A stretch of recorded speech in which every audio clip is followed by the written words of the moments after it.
Kadu Pakuan ya. Jadi ini kebun durian yang dikasih nama Kadu Pakuan. Ini lahan sekitar 5 hektar, tapi belum semuanya diduriankan, baru sebagian aja karena yang sono-sono masih alam utuh, belum diapa-apain. Nah, kita akan ke sana, kita akan masuk. Let's go. Kita masuk, kita disambut dengan stok air. Ji, kenapa pakai stok air sih? Karena kita kan nggak punya sumber air. Oh, kan ini hutan Ya, sih ya. Jadi nggak jauh juga dari pemukiman ya, lumayan ya. Jadi tidak ada. Kita pas lagi ada air, kita masukin ke sini, air mengalir dari selokan, kita masukin sini. Oh, artinya kalau lagi musim hujan ada air ngalir, kita masukin ke sini buat tampungan. Jadi gitu teman-teman, kalau misalnya kalian tuh buka lahan yang nggak ada sumurnya atau nggak ada airnya, bukan ada alasan, yang penting ada tampungan. Kita masih bisa selamatkan di musim kemarau nantinya. Ya, betul. Ya, kadang ada 1 bulan atau 2 bulan tanpa hujan ya, kita betul-betul perlu air. Jadi kita manfaatkan air yang kemarin musim hujan, ya kita gunakan gitu. Oke. Nah, kenapa sih saya kesini lagi? Ingat kan setahun yang lalu tuh kesini tuh pohon duriannya masih nggak begitu gede, masih belum apa-apa, dengan konsep yang sama tuh, makanya nonton video sebelumnya. Ya sebetulnya kalau merawat pohon ya standar-standar aja ya, kita tanam, kita rawat, siram, kasih pupuk, ya pupuk sederhana aja.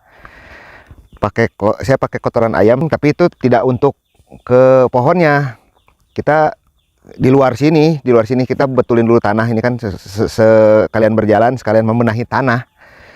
Nanti ya prinsipnya nanti akar mengejar bau-bau makanan di area luar sini, jadi merangsang untuk dia cepat tumbuh keluar akarnya gitu. Ini kita maksudnya untuk pembenahan tanah aja, kita cuma taruh di keliling, 2 bulan kemudian kita campurin, baru masukin ke sini. Jadi si kotoran ayam ini udah jadi tanah, baru kita masukin tanah-tanahnya, karena untuk penggemburan aja sih ya seperti ini gitu. Ini dari kandang langsung ke lahan, cuma kan prinsipnya begini, ini ujung sini dari sentral batang harus jauh dari perakaran, karena prinsipnya saya begitu saya taruh kohe mentah di sini, ini kan terurai secara alami. Mungkin akar utama baru masuk ke sini tuh sekitar 3 bulan mungkin. Nah, selama 3 bulan ini kan dia ada berproses di lahan. Jadi pas begitu akar ketemu ini udah dingin, udah matang dan tidak ada masalah karena ini udah diurai secara alami. Itu jadi kita jangan tergesa-gesa bahwa kalau memang pupuk kandang itu bisa menutrisi, kita jangan ngasihin ke batangnya. Mending dia cari-cari sendiri gitu. Itu alamiahnya begitu. Terus ya itu buat pendinginan juga. Kita ada selang 2 bulan, 3 bulan kita dinginkan di sini. Nanti secara alami akar akan mengejar targetnya 2 bulan, 3 bulan baru nyampe ke pupuk yang kita kasih di sini gitu. Tuh, prinsipnya kalau pupuk begitu, pupuk organik saya nggak masukin ke akar, biar akar yang mengejar gitu, bukan kita kasih makan langsung ke akarnya. Kalau saya sih untuk pupuk organik itu kan melihat lingkungan sekitar. Oh, di sini ada kandang ayam, di sini ada kandang kambing, ya sudah kita memanfaatkan yang di area situ. Kita nggak cari yang nggak ada. Kalau misalnya di sini, aduh kita perlu ikan, harus ke laut gitu kan, jauh gitu kan. Ya jadi yang ada aja yang di sini, yang dekat-dekat sini, biar ongkos juga lebih murah gitu kan. Prinsipnya kita mendinginkan pupuk itu fermentasinya secara alami di luar sini, tidak di dekat akar. Ya minimal 1 meter tuh harus jauh dari akar gitu. Begitu akar berproses, berjalan, ini tanah sudah dingin gitu. Udah nggak ada masalah, udah nggak ada penyakit. Ini kurang lebih 1 tahun ya. 1 tahun tuh saya tanam sekitar 40-50 sentian sebesar ini. 1 tahun 2 bulan mungkin. Kita taruh ini dulu nih contohnya. Kita taruh kotoran ayam dulu di sini. Ini belum diapa-apain. Ini masih ini. Tuh, masih keras. Keras. Tuh. Lubang-lubang ini biar kan dia masuk akar nantinya. Ini udah selesai lah, udah selesai. Kita nunggu 2 bulan lagi. Nah, baru nanti yang ini cangkul geser ke sini, plek gitu. Terus busutnya melebar nanti sampai hilang aja. Sampai gak ada busut. Ya fermentasi alami. Jadi pas begitu akar nyampe area yang mengandung bahan organik itu udah nggak ada penyakit yang berbahaya bagi akarnya. Ini bukan cet, bukan ini kapur apu buat nyirih. Oh, kapur sirih ya. Ya, kapur sirih kita larutkan, kita menghilangkan lumut yang di batang, jadi seolah-olah buat sabun mandinya. Nah, nanti Nanti ini juga disiram air juga jatuh. Jadi nggak permanen. Kita nggak tebang ini, kita nggak habisin tuh. Karena saya sendiri kesini mau menanam ini, anggap aja ini pendatang baru, mohon izin gitu kan. Kita numpang di sini, nanti sudah kelihatan normal dan besar, ya mungkin mohon izin lagi kita mau tebang pohon yang tidak produktif di sini gitu ya. Jadi nggak kita habisin dulu. Ya sekalian kan kalau tanam awal itu harus ada penduh. Ini pohon kelapa masih ada, pohon apa tisuk waru itu masih ada, pisang ini kawung kan galak, seolah-olah ini nyedot sekali nutrisi, tapi ya mau nggak mau ya ada adab lah, permisi dulu.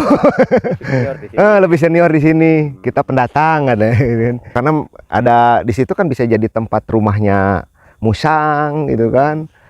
Terus ya hewan-hewan lain yang jadi tempat tinggalnya. Kalau kita tebang nanti ngamuk, dia mendoakan yang tidak baik sama kita ya. Kita tanam yang kedua susulan. Ini kurang lebih usia 8 bulan. Mungkin 8 bulan naik 1,5 meter, atau itu nanti kesananya bisa 3 meter 1 tahun ke depan. Pertumbuhannya dari sekarang 3 meter 4 meter gitu.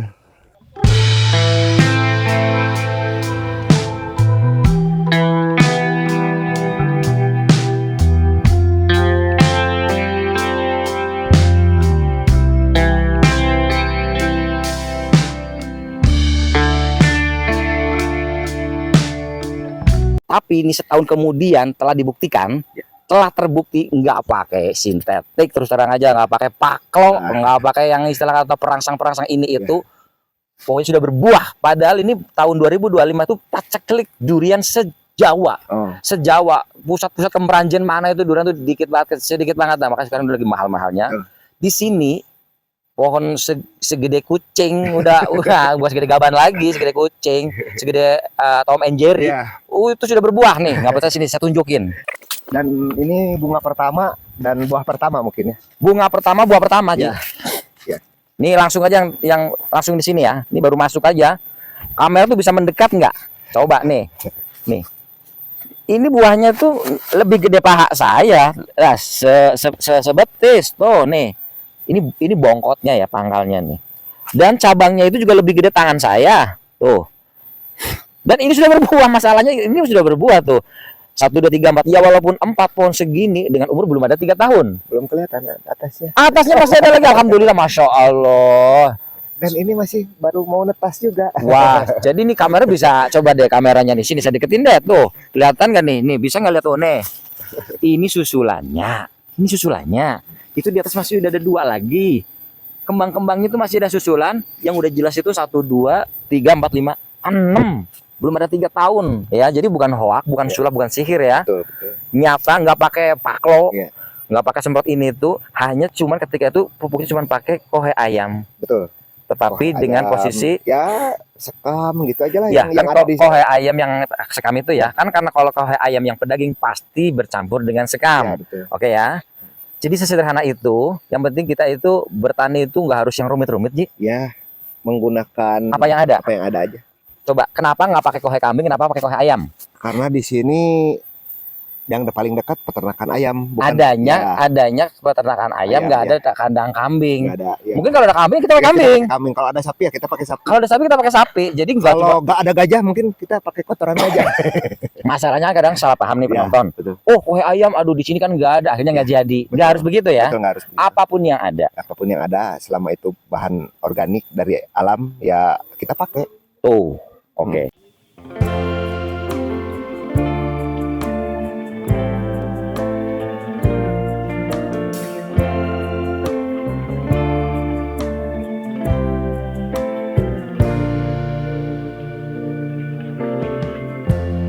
Lighten up, take me on your magic river.